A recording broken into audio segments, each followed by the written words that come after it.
Welcome to another episode of Unsavory Fellow. I'm super excited to finally get one of my favorite people in the world, my good buddy Jason Storrs, renowned tattoo artist of Lincoln Tattoo. Welcome and thanks for doing this. Thanks for having me. I don't know how renowned I am, but thank you for having me. Dude, let me tell you, I want to set this up real quick because our history, when I met, the first time I saw you, it was the car. Oh, yeah. Well, Right, which is a 60 or 59? 60. The 60 Impala. And I was going into a recovery place, and I was walking in, I go, whose fucking car is that, right? It's the best looking car I've ever seen. Dropped, lowered on the ground. Yeah. And I walked in, and I saw you, and you were all tatted up and stuff, but super handsome, right? Oh, I'll take it. Right. And I'm thinking, is that guy? I go, who is that guy? I've seen that guy. And I think maybe you were 4 years sober, maybe? Is that possible? Possible. I don't remember precisely the date we met, but it was somewhere around we didn't meet. We didn't meet then. Oh, okay. Okay, you just so started stalking me, right? I was stalking you, yeah. So then We know how you roll. you were fucking super cool, right? You had this Pendleton and right? And then I saw it, I go, who's that guy? I've never seen that guy in the rooms. Then I saw you leave and go get in the car. God damn And I was like, fuck it, he's got the car too. And then Chris Roloff, we were talking and I wanted to get a portrait of him done. And Chris Roloff said to me, he goes, there's this guy. And he does the best portraits I've ever seen. And he goes, I'd get a tattoo from this guy just because for the experience, he's the nicest guy in the world. And that's what, led me to you, which was, I don't know, 14 probably years ago. Yeah. And now I've got tattoos all over me. Yeah, I guess. Yeah, you do. Yeah, that's a nice compliment, though, that Chris paid. Right? I like that. Yeah, that's my goal. Yeah. But it's true, Be a nice guy. I mean, I think that's the thing about going in and getting a tattoo. It's the experience. It definitely is. I feel like, with tattoos, part of it's like what you're getting, and then the other part is the experience, And you hear, being a tattooer, you hear a lot of experiences of like, I really wanted this tattoo by this person, and he was such an asshole. Or they didn't talk to me the whole time. Right. They put headphones on. Right. And they're like, it's a bummer, and you're kind of left with that memory. So you are, to a certain degree, providing a service. Some people are artists, and they don't see it like that. But to me, it is. It's kind of like a therapist. Right? I'm not qualified. No, but I mean, right? You're listening. You're hearing a lot of dumping sometimes, yes. Right. I guess you could qualify it as that. Which is funny. You and I have never talked about that. Like, what is like, what are you, some of the craziest things have you ever heard? Like, what have you? I mean, crazy. I don't know the craziest thing I've ever heard. Like conversations then. You hear, unfortunately, like doing portraits, for instance, like yours is super lighthearted. It was your beautiful son, awesome picture, but some of them are heavy, and it's like people who passed away, people who lost people.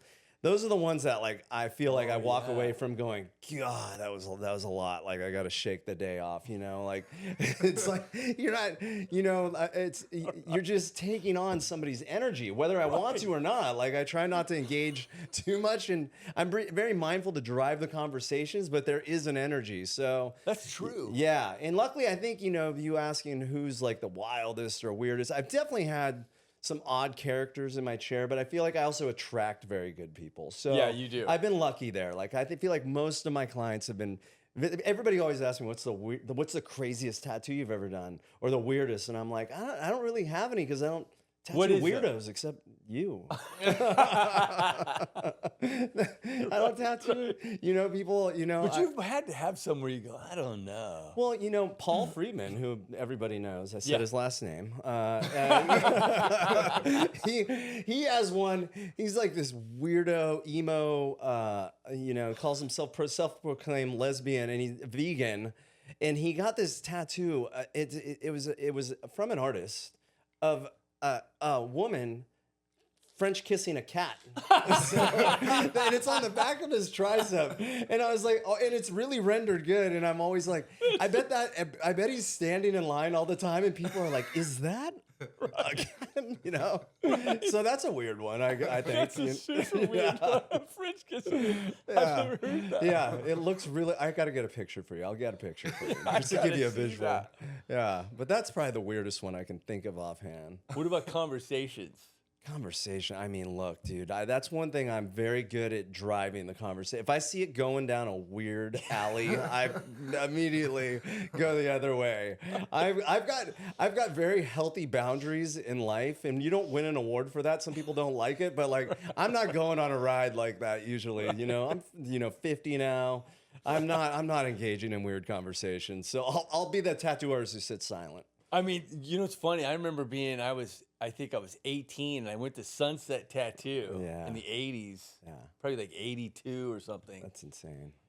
You know, I was hammered, wasted, right? And I'm just like anybody who walked into Sunset Tattoo in 82. Right. Pretty much everyone. But there was a guy, this biker dude I was waiting, and they were finishing up, and you've probably seen this, and he was laying back in the chair, and he had this woman across his shoulder like this, and then her torso was here, and one leg was here and one here. Yeah, it was. You go like that. I've seen a couple good ones like that. There's one of a girl bent over, like, you know, doggy style on a guy's stomach where the belly button. Classy. Good for a pool party. Yeah, there's some weird ones out there. I haven't rendered any of those, you know, so Jordan gets all those. Jordan. Yeah, he's gotten some good ones. Jordan's our other buddy who works with you. Yeah, he attracts the weird ones. He does, because he's so nice. Yeah, he's so nice, and that's his brand, is weird, so that's why he attracts it. But I know how, but how did you get into it, and when was that? Tattooing? You know, probably around, I want to say, it was before I could even drive, so 14 or 15. Oh, really? Yeah. Me and my buddy, my best friend growing up, we were both, like, that was our goal, was to get tattoos, you know, and...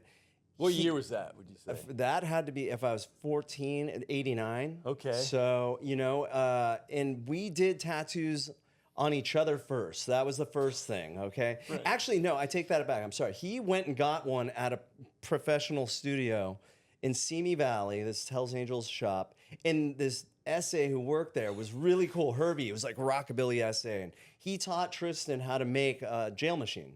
And so me and Tristan started just tattooing each other. And that's how, like, it started. So you were 14? Yeah, 14, 15. My mom was bummed. And I remember, like, one of the first ones I did was on my thumb. I'm like, what was I thinking? But, you know, I did that. And then one night I remember sneaking out. This memory, like, I got, like, Alzheimer's already. But there's some memories that stick out. And my first tattoo at a shop from Herbie, I went, I snuck out of my mom's house. You know, I was 15. Tristan stole his mom's car and picked me up, you know, and we went, because tattoo shops back then were open till 2 in the morning. Right. So he picks me up at like 10, you know, and I went and got this tattoo. It was something I drew. What was it? A tribal marijuana leaf with a skull in the middle, and it said THC. I still have it. I'll never cover it. Is it good? It's great. I mean, would I get that now? No, but it's great, you know? I mean, so yeah, that was my first one. I'll never forget that, going to the shop and getting that. And so good. Waking up in the morning and just being like, yeah, I did that. And so did you at that point go, okay, this is what I want to do, or you know, I'll be honest. I wanted tattoos, and I like the idea of knowing how to give a tattoo, but I honestly fancied myself like more of a fine artist, like painting, you know, or playing music. That was my really? first. Yeah, I know. I didn't know that. See, you're gonna learn all sorts of stuff today. What did you mean you played music? So my brother and I, all of our friends played music, and my brother and I, he was a ripping guitar player. My brother's like good at anything he does, like technically, and we had this guy who was our friend who was a drummer, and I would try to play vocals, and then I learned how to play guitar, and my brother started playing drums. Can you still play? Yeah.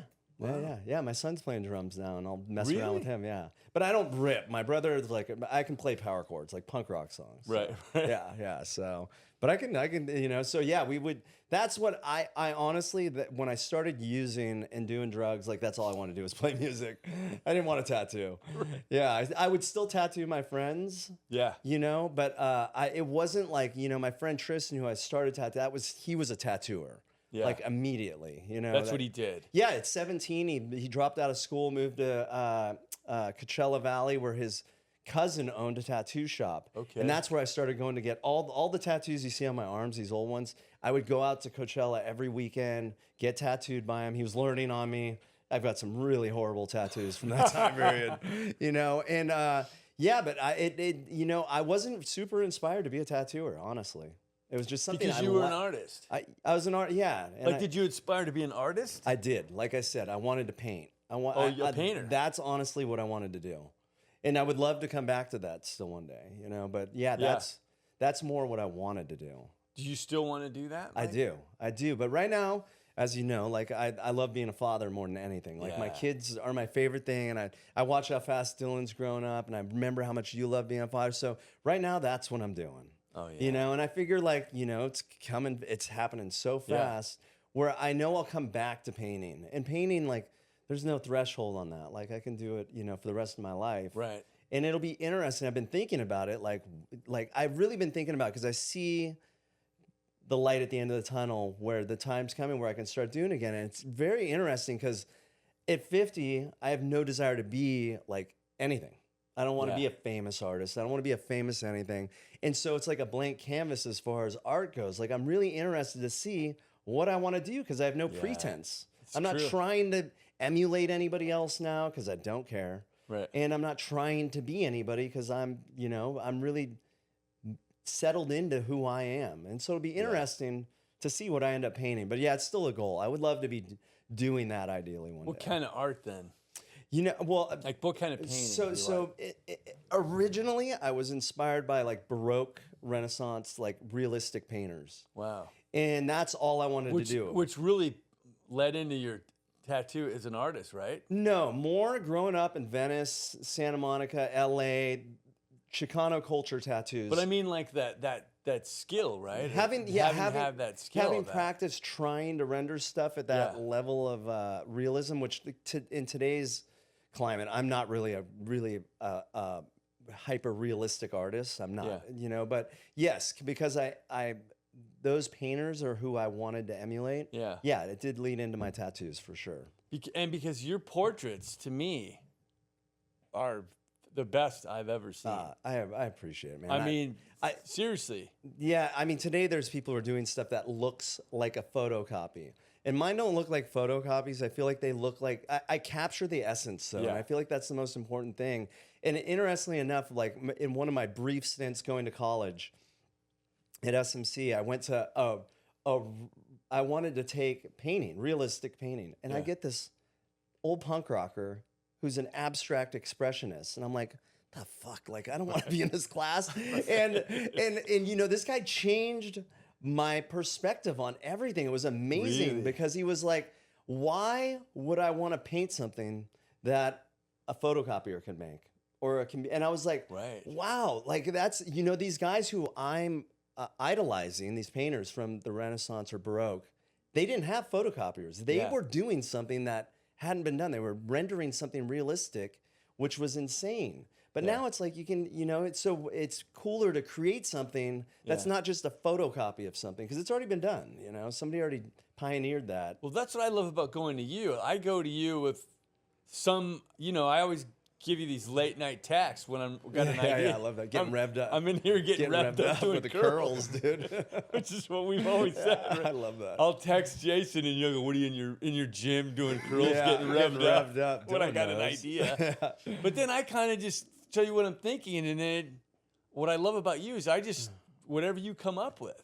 Yeah, I think tattooing. That's one major thing. Is just if you like somebody's art, just kind of letting them. You just that's where you're gonna get the best outcome. Is if you're like, this is what I want it based on, and I want your.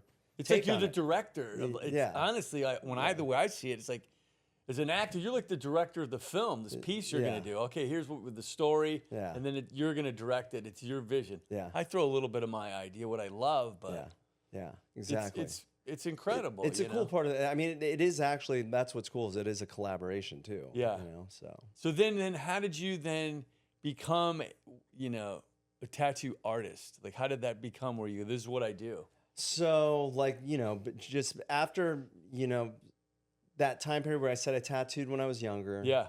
You know, and kind of got over wanting to be a pro skater and just was a professional fuck up all yeah, the way. let's talk about that. I mean, that's so like, I mean, seriously, like all I wanted to do was skate and be a pro skater. And I kept hurting myself and I got laid up. And, you know, getting this injury recently has really made me reflect on that time period where I broke my ankle at 15, and I was on that trajectory. All the guys I skated with all went pro and were huge skaters, and I loved skating. And I broke my ankle, and I just got out of my cast, did no PT, did not wait for anything, skated immediately, tore everything. And so it was like another 6 months.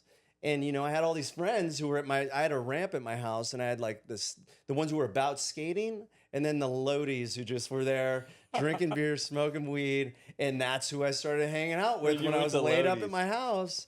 And, you know, as soon as that touched my system, it just changed everything, you know. And what happened?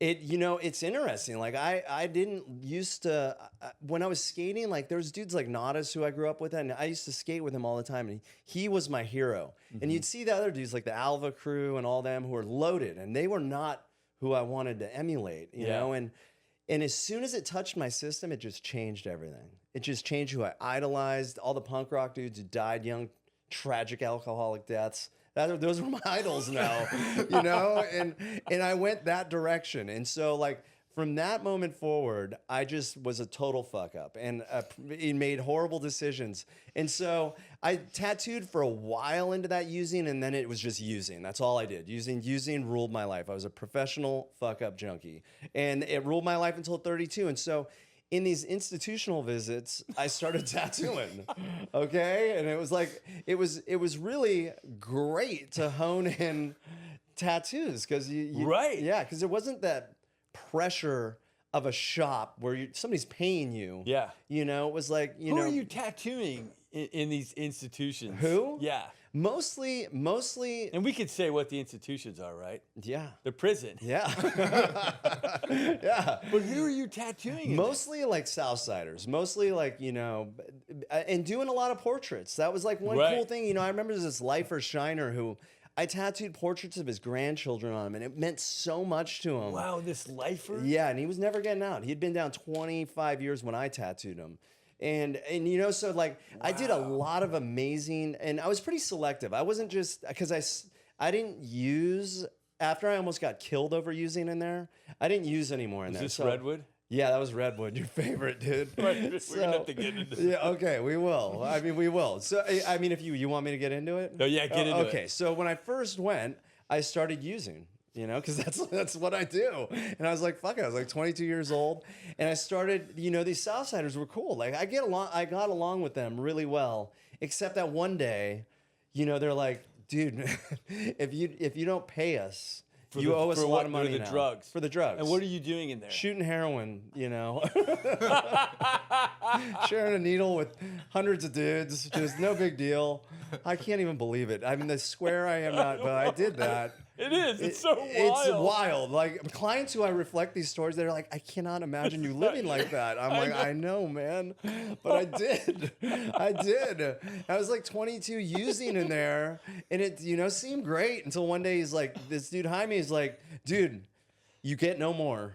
And if you don't pay us, Redwood's gonna fuck you up. And I was like, oh my God, like, who is Redwood?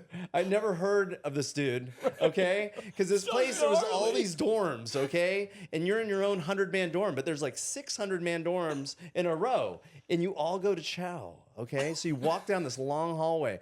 One day, after he says that, I'm walking down this hallway, and I'm walking towards the chow, and I see this fucking 6'5" redheaded dude walking this way. I'm like, oh my God, that's Redwood, dude. It's gotta be. Yeah, it's gotta be him.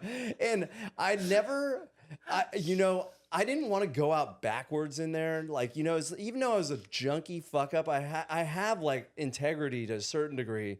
And I was like, I can't believe. And then you know, just going out like that, getting fucked up in a bathroom somewhere, it's gnarly, bro. Hearing those sounds, I'd heard it, dude, and I didn't want it to happen to me. And my mom was like, I'm not paying anybody shit in there. I'm not paying for anything. And my brother was like, you're on your own, bro. Wow. You know, yeah, they were like, you gotta. You called them and said, hey, I need money. I need money. I'm in trouble. Yeah. And I told them it was for cigarettes because I got into prison in 99. Okay. Yeah. Cigarettes just got banned that year. Right. And so they went from, you know, just normal behavior in there to all of a sudden a can of Bugler was $100. And this is in 99. Wow. So, yeah. So I called up my buddy Ricky, who was not a drug addict. He was one of our friends who was the only one who didn't turn into a drug addict. He had like 850 credit at 20 years old. You know, he's like the only one who just didn't end up like that. And I said, Ricky, bro, he smoked cigarettes. I was like, Ricky, they took away cigarettes in here, and I owe hundreds of dollars on cigarettes right now. And he's like, oh, I don't know, man. He's like, are you sure it's for cigarettes? I'm like, I swear, bro. And so Ricky paid this debt to Jaime. Wow. And you know, and it was interesting because it's the only time in my using, I was 23 probably when that happened. And it's the only time in my using career, I used till 32. But in prison, I stopped. And I stopped using in there out of self-preservation. I didn't want to die in there. And you know, it's interesting because when I got back home, I didn't care about dying. But in there, I didn't want to. And something shifted. So something shifted for me where I got very into like self-care. I got into working out. I was always intrigued by meditation. Yeah. So I started this and I got really disciplined. I got into discipline. I hung out with this South Sider named Sporty, who that guy, he has no idea how much he changed kind of my personal get down in life. Like he was this very regimented, disciplined dude, very clean. And I started hanging out with him once I stopped using because he didn't really use. And that guy kind of shaped how I did time model. Like I was very clean and organized and disciplined. I worked out at this time, you know, and then I'd always been attracted to Buddhism and meditation. So in this time period, I started reading everything I could on that stuff. Then I started meditating, which was weird. Yeah, and how did you just like learn how to meditate just by what you read? Or? So, yes, you know, it's interesting because now when I'm trying to direct people to meditation, I'm like, dude, there's so many ways. Like there's apps, there's podcasts, there's stuff you can listen to, there's guided meditations. But for me in 99, 2000, it was reading books. And I just read every piece of Buddhist literature, which honestly, I am not the smartest dude on the planet. Like I'm not academic. So Buddhism is very academic. It's very intellectual. It's very heady and mindful. And so like I'd have to like take little bits and pieces out of it that I'd apply. And you know, in this time period, it's interesting having this, you know, 99 to 2025 relationship with meditation. That time period, I did 3 more years after I stopped using in there. And so I had this 3 years of being a disciplined meditation practitioner, and it was all ego. It's interesting knowing what a spiritual ego is now. Tell me because why. it was like, look at how long I can sit for. I could sit for an hour. I would sit as soon as I got over the awkwardness, because in 99 and 2000, there was nobody meditating in prison. And where are you meditating? On my bunk, bro. So, like and everybody knows you're doing it? Yeah, everybody knows you're doing it. And, you know, I'll tell you this about meditation. It's one thing I found everybody respects. Once you get over the awkwardness of like a setting like that and doing it in front of people, you know, everybody kind of has a respect for meditation. I think everybody secretly wants. I agree. Yes, that. So there's something about the idea of enlightenment or mindful or just calmness. People want it. People's minds are going crazy, you know, whether you're this fucking killer convict in prison or, you know, some fucking Wall Street bro, everybody's mind is spinning. So, you know, I had a lot of practice in there, you know, and meditation is like this thing where there's so many different ways to approach it. And I chose old like school Theravadan Buddhist. Which is like what? What is it's that just like? Mindfulness. It's using your breath as an anchor, you know, and so it's an exercise. The whole mission is to, you know, focus on the first thing is like breathing in and breathing out. You can even count your breaths to stay present, you know, to stay in that moment. What inevitably happens to me is I start planning my day. In your mind. Yeah, in my mind. Or in prison, it's like you're tripping on the outside, you know, and you start, and the whole exercise is to catch it and not take the bait and go with that thought. Like just, there it is. Yeah. Right? Yeah. And then you go back to your breath. And, you know, some things that, like, in prison was great because, like, there's a lot of external things happening while you're trying to meditate. Like, you got dudes slamming dominoes on a metal table going, domino, motherfucker! And you're just, like, you're in the middle of a sit, you know? And it's like, just, you go back to your breath. You know, there's little weird things like that that were awesome practice. And I remember meditating with Noah over here and on Colorado, and you'd hear the metro go by all the time, you know? Right. And it's like not letting that stuff distract you from the moment. So like that was one good thing is even though it was all ego, there was zero like spirituality about it. I don't think I was bringing any compassion into my practice at that point in time. It was more about just like sitting, but there was certain things I was fostering, like that ability to go back to my breath and not take the thought and go down the wormhole wherever that thought dragged me. What a great way though to it seems to me would be to escape where you are, even, 100%. right? The books and meditation were my escape. So yeah, 1,000% the best. I know But it's interesting because you're not, you know what the difference is? The book, you're actually escaping into another world. Right. Meditation, you're actually not escaping. You're just accepting this moment as it is. Because I was going to say, I told you this before. I took a meditation course from Al Sines at the Sober Convention. The best. It was the best, right? Yeah. And I was going through all kinds of trouble with my marriage at the time, trying to save it because I was a fuck up on, as a movie maker. Yeah. And I remember Al, and it was telling me, if you feel what he goes, it is what it is. Yeah. If you feel the wind, that's what you're doing right now. If something comes into your mind, that's what your meditation is right now. And try and go back to the breath. But I remember going, these things I would hear would be, oh, that's what's happening right now. Yeah. I'm in the moment right now. That thing I would use to be in the moment. So yeah, and one of the other, and Al, like he was tapped in, and one of the things, like to your point, I think one of the key grabs I got in that time period of reading stuff was it was huge, especially getting into sobriety, was trying to have no judgment on what my mind was bringing up. You know, that is huge, and having no judgment for the fact that I can't stay present. You know, and kindly go back to they direct you back to that kindness and that non-judgment. And if you can actually implement that into a meditation, like a half-hour meditation, the whole point of meditation is bringing it into your life. It's not about sitting for a half hour. It's about being in the middle of your life.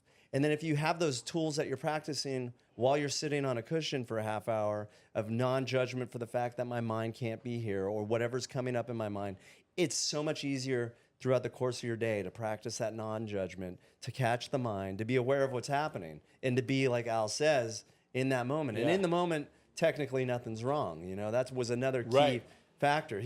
This was one of my favorite, you always hear people quoting Al, and you will forever, because he was a real one, bro. Like, you and me know, like, I mean, we judge speakers, okay? I won't say a word, but we do, okay? And it's not really judgment, but it's like when you hear somebody who's authentic, that's all you want, you know? Yeah. And Al was authentic, man. Authentic. So I heard a guy quote him the other day, and he was complaining about money. And this was like I've heard so many Al signs. The guy was complaining about money. Somebody was complaining about money, his financial insecurity to Al. And Al, you know, you can just picture him saying it too. If you knew Al, that's what's the great. When you hear quotes, you visualize Al saying it. He had a very interesting delivery on stuff, his voice. And he said, "You know what? If I died in my sleep tonight, I have enough money for the rest of my life. You should think about that." That's a total yes, it's true. Right now, everything's fine, dude. It's all about bringing it back to the moment. It's like that future tripping. Of, you know, afraid of losing what you got or not getting what you want. It's all those things that just drive us to suffer, man. And because his mom, when I was at the convention, I didn't want to go, right? I was so consumed with trying to keep my wife, April, from leaving me, you know, because I'm crazy in love with her. And I just got lost. I took my eye off the ball, which was my family, and I was focusing on career, right? And I let the things I love sort of go to the back. Yeah. And Sean convinced me to go to this sober convention. And I remember being in there, and Al would keep trying to bring me back to the moment. Like, where are you right now, right? And I'll never forget the key thing he talked about in regard to my wife was, if I really love her, I have to forgive her and let her go. If I really love her. And he used to tell me, and I say this all the time, he used to say, he goes, Nick, stop watering the weeds. Yeah. Water what you want to grow. So good. You know what I mean? Yeah. And the other thing that I'll never forget was he said, you're like this sailboat that's trying to sail across the pond, right? And he goes, you get all the way to the center of the pond, and then the rope gets taut, right? And I was like, what are you talking about? He goes, because you have forgiven her 50%. Yeah. You will never be free to sail all over the pond, wherever you want, until you can forgive her 100%. Yeah. And I got that, you know. So good. You know, one foot in, 1 foot out. Oh, yeah. Dude, exactly. Yeah. And that's the total freedom. Yeah. And I think it's kind of like what you're talking about. For me, is like meditation, when I can get into it, if I remember, is that it is the moment. And I do have everything I need. It brings me to right here, you know. Yeah, I mean, you know, I think about, like, you know, emotional sobriety and those things, and I'd have none of it if I didn't meditate. You know, I had this interesting, again, I've been meditating with discipline for a very long time, and, you know, 2 years ago, my wife and I were going to Lebanon. Okay. Yeah. And I'd never been to Lebanon. And you grow up hearing about Lebanon. You know, the only people. And she's Lebanese. She's Lebanese. Her dad is Lebanese, you know. And my best friend Tristan growing up was half Lebanese. It's interesting. I've always had this connection with Lebanese people. And Lebanese people love Lebanon. But I'm like, you know, you hear all the stuff you've heard in the news. And I remember, and it's just to the point of meditation, I remember getting like a month out. And I had like DEFCON 4 visuals and scenarios going on in my mind about what could happen. You know, like insane. And now that I've been there, I'm like, wow, it's so wild. Which, you know, Lebanon is so beautiful because it's Christian, there's Druids, and then Muslims. So it's very diverse is what makes it honestly awesome. But like I had all these scenarios. So every day I would be in my meditation, this stuff would just be giving me anxiety. And it was so interesting to watch the mind create content and then I get the chills thinking about it, affect my body where I had anxiety, fear, you know, and I would have to, you know, and I'm feeling this stuff and I have anxiety. I never have anxiety. And I'd have to keep going. Everything right now is fine. Everything right now is fine. And it honestly would bring me right back to the moment and I would disengage it. And I think of like, I didn't have those tools. I would have been in that DEFCON 4 scenario the whole way. I might not have even left, you know, because I was in so much, you know, fear. And I'm so grateful for that processor, you know, because I went and had an amazing trip. And that place is one of the most amazing places I've ever been to in my life. And it was nothing like the script you wrote. No, it's like LA. You could go, you shouldn't go into a super Muslim neighborhood. That probably wouldn't go well. Like going into fucking the South Central projects probably wouldn't go well, you know? It's like, it's no different, really.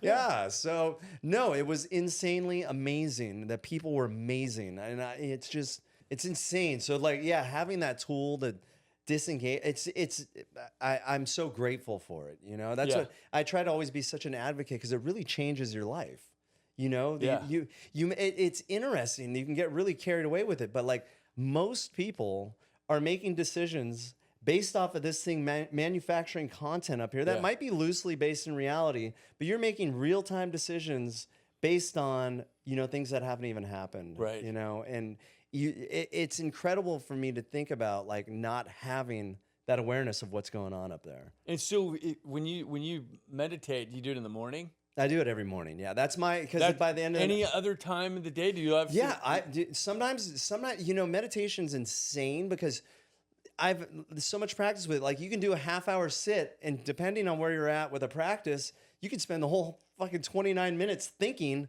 and the last minute you're like, shit, I just spent the whole time thinking, and that's the problem. That's where the non-judgment comes in great. Yeah. As opposed to saying, that was a fucking waste of time. Right. It's like, wow, having compassion for the fact that I couldn't stay present. That's what it for was. Yes, for the next minute. And so what I started doing is like, you know, in the middle of my days, started just taking very conscious breaths.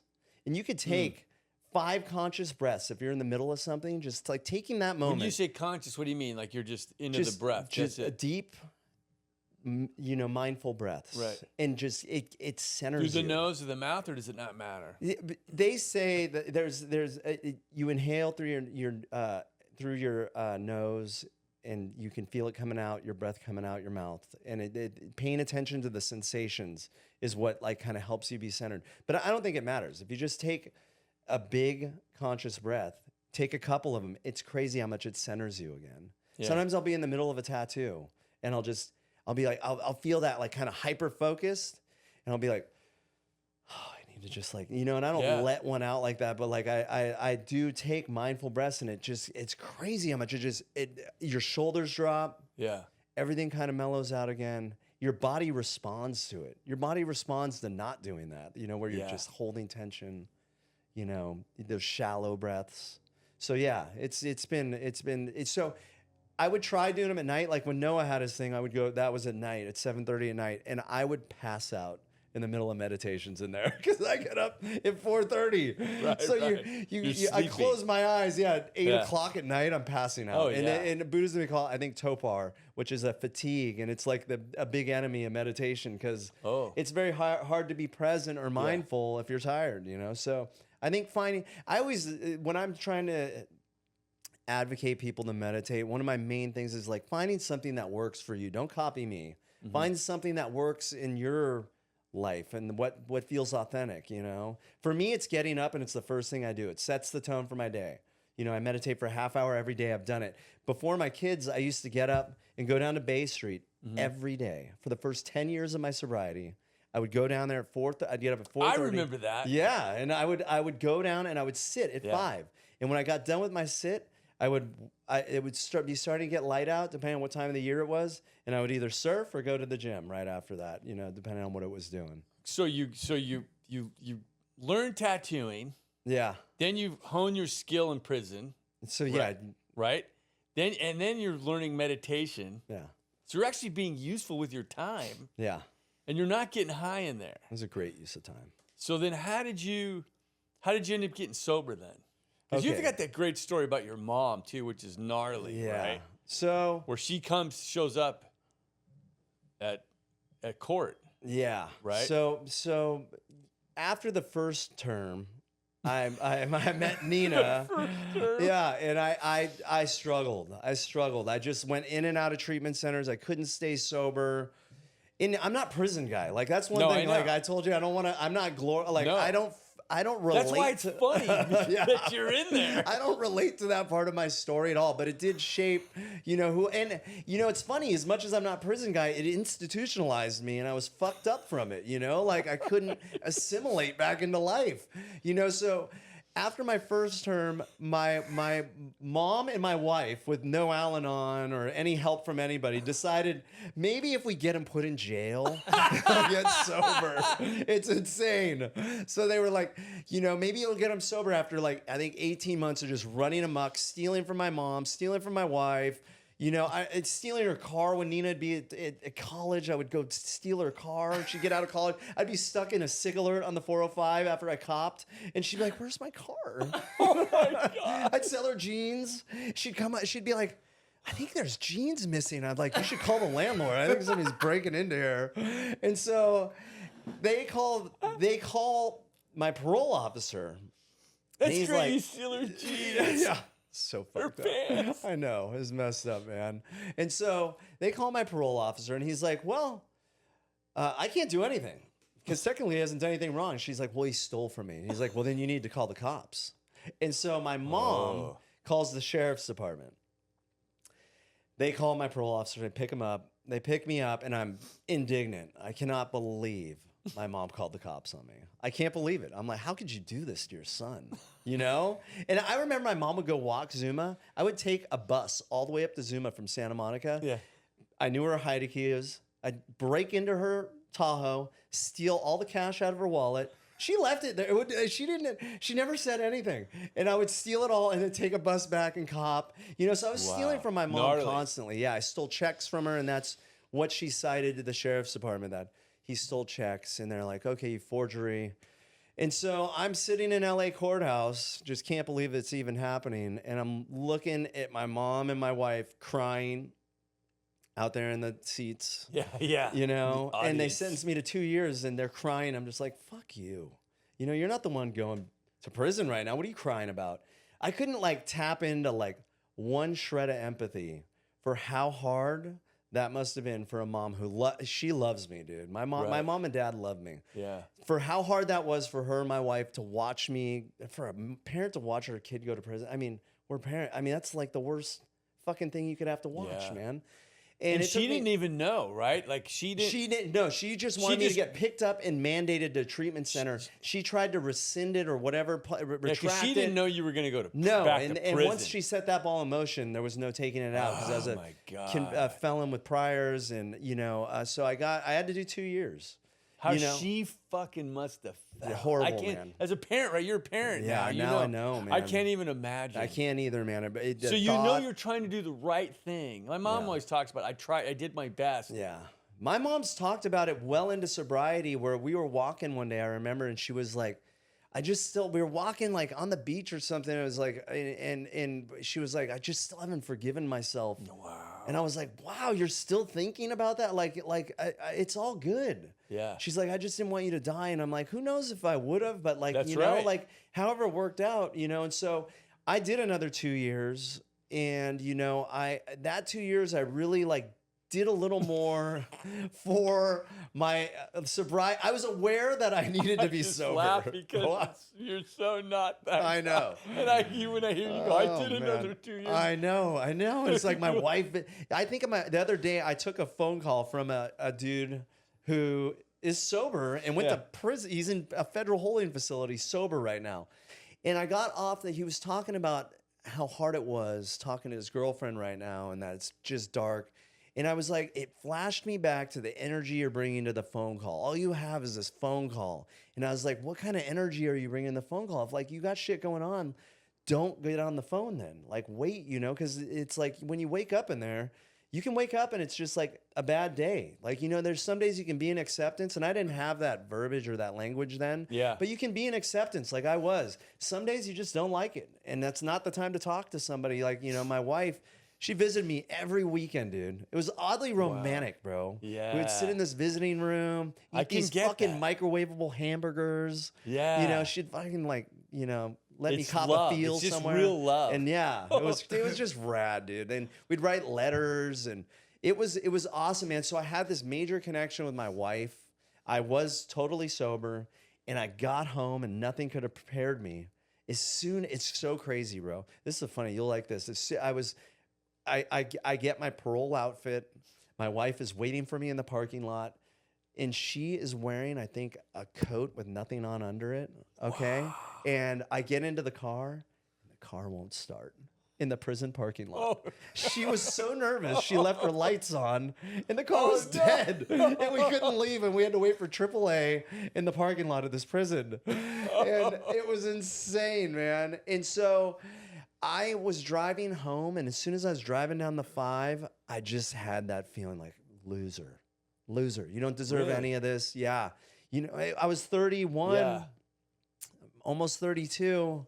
And, you know, like all this self-knowledge I felt like I had in there, all this work I'd done, it didn't really clean out anything, you know, discard anything. How long were you sober at that point? 2 years, solid. Okay. Yeah. I had the same feeling. I remember the only time I felt this way, and I think there's something about being a man and turning 30, and for guys like us, where you've wasted your whole life on getting high, right, and running. Yeah. And I remember being sober a couple years, maybe 2.5 years, and I got up on my 30th birthday, and I looked in the mirror. Yeah. And I said that out loud. I go, you're a fucking loser. Wow. All your friends have gone on to do stuff, and you're fucking just getting sober. Yeah. You know what I mean? Yeah. You felt like you didn't do anything with your life. Yeah, exactly. And you definitely didn't deserve all this fucking the gifts you have of your wife and Yeah. right? Yeah, exactly. And I mean, luckily you kept your time. Like, you know, I got back to Santa Monica, tried going to meetings, but I wasn't doing it, man. I wasn't being honest with anybody how I was feeling. That's like that power of like telling on yourself is huge, you know, and I didn't tell anybody how I was feeling. Yeah. And it's 60 days home. No, thank you. I threw away that 2 years because I couldn't stand how I was feeling. And I couldn't, you know, it's crazy how hard it is to say, I need help. Yeah. Like, I don't know what I'm doing, dude. I have no idea what I'm doing, you know, and I lasted another 90 days and I just had no defense against acting on the insane idea when it came up, you know, that I should just fuck it, you know, get high again. And that was the last time I did, you know, that last time after that prison term. And, you know, I'm so grateful that I pulled it because it's very hard. You know, like there was so many things happening. I was 32, didn't know how to do anything. And you know, I didn't know how to say I need help, you know? And how did you do that? How did you end up saying I need help? What did that look like? You know? It looked like, you know, the last time I used, the next day I woke up and you hear it referred to as a moment of clarity, right? Yes. And it's like where you see the truth, you know? And what was that?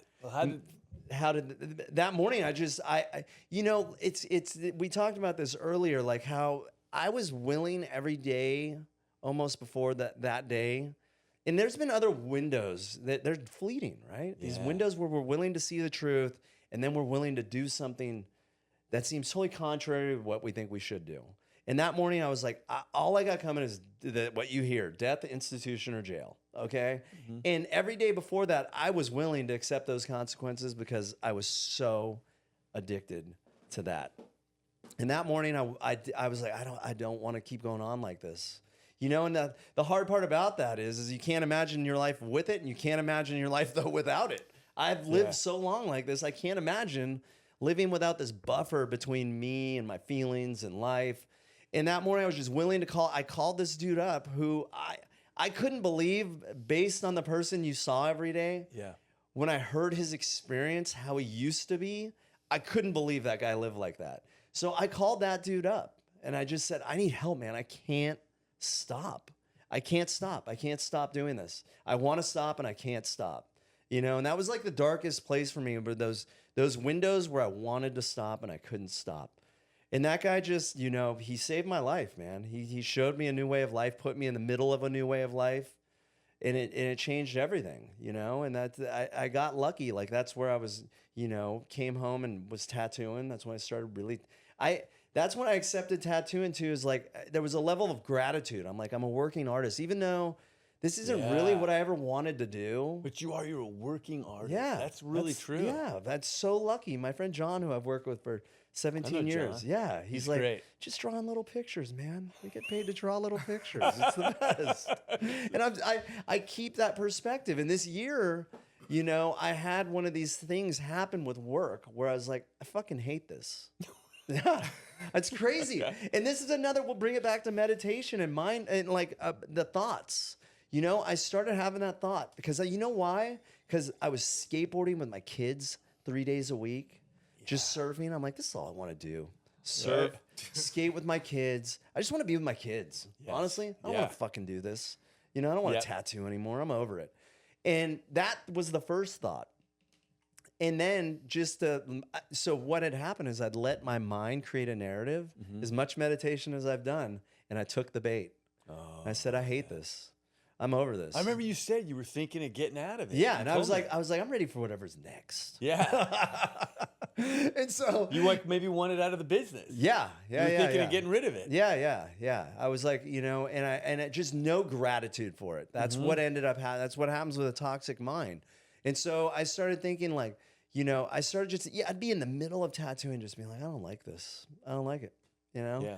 And I injured myself skating this year, you know, bad. And I knew that injury would be an opportunity. And I didn't know how, because I was in a lot of pain, had to have a surgery. And, you know, so I have these things taken away from me that I love so much: skateboarding and surfing, the ocean. The fires happen. I can't even drive PCH and see the ocean, you know, like every day, like I normally do. And so one day I'm like, I'm going to go meditate down at the beach. I'm going to go to County Line and meditate. And this is a year out of having these negative thoughts on my career. Right. And I go down there and I meditate for a half hour, and it's just one of those beautiful days. And there's nobody in Malibu because it's just dead after the fires. And it was just amazing. I sat there for another half hour, and I just had this epiphany. I was like, there is nothing next, you know? Wow. I need to love what I got. Yes. Besides the thing that's given me life, sobriety, tattooing is giving me my whole life. It's the whole reason I own a house. It's the whole reason I've supported my family, and I'm shitting on it. Mm-hmm. And all I need to do is change my mindset and love it. It's perspective. Like everything we work on, it's perspective. Yeah. And all I need to do is love it again and enjoy it. And that doesn't mean I'm signing up for a 10-year contract with it. There might be something next. But while I'm doing it, why not enjoy it? That's right. Yeah. And what you talked about perspective. How do you change your perspective? What is it for you that I always like to find out from everybody that's different? Like, what is it that keeps you where your perspective has changed so you can stay in that place of gratitude of what you have? I mean, you just said gratitude is the attitude, dude. Gratitude is one of these words that gets watered down in our language a lot. Yeah. And it's one of the most powerful tools, dude. I just turned 50, and I am just so grateful to still be here, to still be alive. I never would have thought I would have made it. Yeah. You know? And so many people have negative perspectives on turning 50. They're like, fuck, I'm old. Or, you know, like, I don't feel old. I'm grateful I made it this far. Yeah. I'm grateful for every day I'm stacking. And so whenever I notice I have, and dude, my wife gives me the best opportunities to realize how negative my perspective can be. Because I truly try to live like I could die tomorrow. Like all I got, like Al talks about, bringing it back to this moment. All I got is right now. Yeah. And I should enjoy it. And for some reason, with my wife and, you know, maybe things she wants to do, I can get so negative. I can go from a yes man to a no. I don't want to do that. You know, and I have to look at like my perspective is not that of somebody who's like, I could die tomorrow. I should really enjoy this. Another great shifter for me. This is one of my tools that I use to this day is like this traffic has been horrendous. Yeah. Okay. It's been horrible since the fires. Right. And when I sit in it, I go, if I was in prison right now, I'd be dying to sit in this traffic. Wow. You know, yes. I would be. That's a great one. Yeah. When my wife wants to go to a party that I know I don't want to be one. at, I'm like, if I was in prison and she was like, I'm going to this party, I'd be dying to go to this party. You know, I got to remember what it was like. And that, like, whatever I get to do right now, I get to do it. Like, I got to remember that it's all a gift, you know? And it's funny how it's all perspective. I can have the same experience and have a negative perspective on it or a positive experience. You know, it's funny. My buddy Nathan, who was one of us, I got sober with. He was sober like, I don't know. He got sober 4 months before me. One of my Eskimos. Yeah. He got cancer. He's younger than me, a couple years younger than me. He just, boom, he was dead like that. And I thought about that. I thought when I was driving in traffic, I thought Nathan would give anything to be sitting in this traffic right now. Yeah. You know what I mean? Exactly. You really got to look at it that way. You do, man. And it's true. As soon as I lose that, then I'm missing life. Because I always like to say, like, the future that's not here, it does not exist. It does not. It does not. It doesn't exist. Exactly. It just doesn't. Yep. This is it. This is the only thing that matters right now. Yeah. This is the only thing that's real and happening. Yeah, that's when I'm really my wife is like plugged into that mentality. She's like, you know, just zest for life. And just like she loves experiences. Yeah. And I love that about her. Me, I want to meditate and isolate and surf and skate all day. That's all I want to do. Those are the only things, you know, hang out with my kids, dude. Like, you know, like I forget that like there's a whole bunch of other stuff to life. And that's that selfishness and self-centeredness, you know? That's what I want to do as opposed to just living and going with the flow, which is ideally where I see myself. But I have to remind myself that that's the ideal. That's not inherently my selfishness and self-centeredness will keep me isolated from it all. Well, it's funny too. What you said was with your wife. I learned with that experience with Al Saenz. When I finally got my wife back, where she wasn't going to leave me, I was so grateful. Yeah. And I really realized how every day I get up in the morning, I think how lucky I am I didn't lose her. You really are. Oh, dude, you know. I love April. Oh, she's the best. Yeah. So I also think like whatever she asks me, I try and say yes. My first answer to anything that anybody asks me, like you said, is no. I know, man. I don't want to do it. So funny. You would never think that about you either. And it's just. But it's like what's ingrained into my brain. Yeah. Just say yes. Yeah. Just say yes. Yeah. To whatever it is. Yep. You got to go give a talk somewhere. Just say yes. Yeah. You got to pick up the phone. I just pick up the phone. Yeah. And I know that you are full of service. You always have been. What's that like for you? How do you? Man, I think about how lucky you're always helping guys. Is what I'm saying. Yeah, and I think about how lucky I am because again, I'm selfish. Yeah, I know what I want to do, and it's not helping people. I'm not inherently wired. There's people who are inherently wired like that, And my wife's like that. She's a connector, and like I'm not like that. I know what I like to do, and with what we do, I've been really lucky. There's so many ways to be of service in the community we're in, but like I've been really fortunate to get to help people, and I think there's really nothing more selfless than giving your time. When you give up your time, it's huge. The other day, this guy called me and said, can you talk to this guy he just heard me share my experience, and he was like, he just got out of he left treatment, and he just keeps leaving treatment. And I called this guy. And, my kids wanted to hang out right then, but I was like, I'm going to call him up, and it's like, that's where like push comes to shove. Like I take the time, and I was talking to this guy, and this is why I think I stay in a state of gratitude, because he's this, Southsider and Whittier, just left treatment again, hopeless that'll ever work. And he's like, I just don't see how it can work. I'm like, bro, you just got to try again. I'm like, it didn't work for me for a very long time.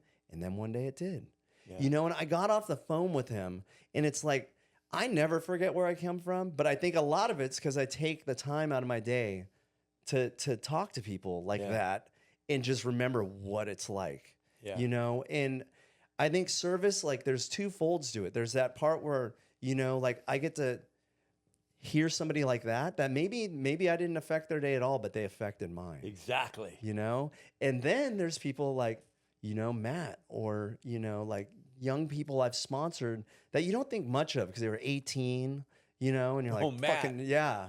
And they probably won't stay sober, Right. And then, 5 years of my conversations with Matty were like, you need to grow up. And he's like, well, everybody says that. I don't know what that means. That's literally 5 years in a row. That was all we talked about. Right. And then like he matured and he's one of my favorite people. Oh, he's great. And he's one of the most grown-up people I know. And he's one of the most successful people I know. And I look at it, we're all just links in this chain, And I think about what a cool part it is to be. I know I'm a part of that trajectory. I know he would never have pulled it if he didn't get sober. And I think what a cool thing to watch that, and what a cool thing to still be effective in a person's life like that. Yeah, and it's funny you talk about Matt, and you're saying the 5 years grow up, right? Yeah. And you can see I can relate to that where you don't want to, and it's resistance. Yeah. And when I'm resistant, my way doesn't work. It's never worked. Yeah. And until I said yes. Yeah. And like you said earlier, ask for help. When I ask for help for something, I'm in a very vulnerable place. Yeah. I'm surrendered. Yeah. And for me, like saying yes to my wife or anything like that, yes means I'm letting go of my way. Yes. And I loved it. You've probably heard me talk about this guy, Paul, before my house burned down in Lahaina. I'd go to the Alano Club, and he was this old surfer, right? And I thought, when we finally live here full time, this dude's going to be my sponsor. This long white hair, big cowboy mustache. Yes. And I'd see Paul, and one day I see Paul in the meeting, and I said, how's it going, Paul? He goes, pretty good. I go, what have you been up to? He goes, I got to move out of my place in 10 days. He goes, I've been living there my whole life. And he goes, I got to go. And I go, why? He goes, they're selling it. And I go, shit, man. I go, what are you going to do? He goes, I'll figure out something. So then a month later, I was leaving. I stopped in the Alano Club, and I see Paul. And I'm like, what's going on, Paul? Did you find a place? He goes, no. I go, what have you been up to? He goes, you had to get out in 10 days. He goes, oh, I've been living in my truck. And I go, you're living in your truck? I go, you haven't found anything? He goes, no. I go, aren't you scared? I mean, aren't you freaked out? You have nowhere to go. He goes, no. He goes, I'm not scared. He goes, I'm excited. That's great. I go, you're excited? He goes, yeah. He goes, I'm excited to see what God's got in store for me. That's amazing. He goes, ever since I've been sober, he's never let me down. It's always been better than anything I could think of. Yeah. I go, wow. Yeah. That's it. Fucking letting go at the utmost. You know? It was incredible. That is. And things when you let go. Yeah. Right? All these great things start to come into your life, I think. I agree with you. Anytime I've tried to force anything to happen, it never is the way it should have gone, and you quickly realize it somewhere at the end of that experience, you know? And anytime you truly let go, tap into just being open to whatever it's supposed to be, it ends up being better than you thought it could have been. Yeah. So, yeah. And you have this great life. That's why I so much love to hang around with you, and we fucking laugh our asses off. It's the best. And I get to spend my time with you, and I'm so grateful you came today. This is, dude, when I first came up with this podcast, you were my top 5. Oh, wow. Of the list. Honored. Yeah. I love you, man. I love you too. All right. Well, here we go. Another episode of Unsavory Fellow with a savory conversation. My buddy, Jason. I love you, buddy. I love you too, man. So good. Aloha.